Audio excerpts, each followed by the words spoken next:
রমজান মাস আল্লাহ তাআলার পক্ষ থেকে মহান এক মাস। বান্দাকে ক্ষমা করার জন্য, বান্দাকে আল্লাহ তাআলার আপন বানানোর জন্য, বান্দাকে জান্নাতি বানানোর জন্য আল্লাহ তাআলার মহা এক আয়োজন। আল্লাহ তাআলা বান্দাকে মাফ করার জন্য, বান্দাকে জান্নাতে নেওয়ার জন্য অনেক বাহানা বানিয়ে রেখেছেন। রহমতে হক বাহানা মি জুয়াদ, আল্লাহ তাআলার রহমত বান্দাকে দেওয়ার জন্য আল্লাহ তাআলা বিভিন্ন সূরত, বিভিন্ন বাহানা তৈরি করে রাখছেন।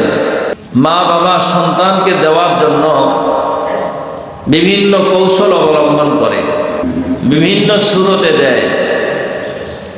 সন্তান চাইলেও দেয়, না চাইলেও মা বাবা যখন অনুভব করেন সন্তানের এটার প্রয়োজন, মা বাবা নিজ থেকেই সেটা সন্তানকে দান করেন। তো মা বাবার দয়া মায়া মোহাব্বতের চাইতে আল্লাহ তাআলার দয়া মায়া মোহাব্বত হাজারো লক্ষ কোটি গুণ বেশি। এজন্য বান্দাকে দেওয়ার জন্য আল্লাহ তাআলা বিভিন্ন বাহানা, বিভিন্ন সূরত ইখতিয়ার করছেন। লোক দেখাইছেন, অনেক আশান্বিত বানাইছেন।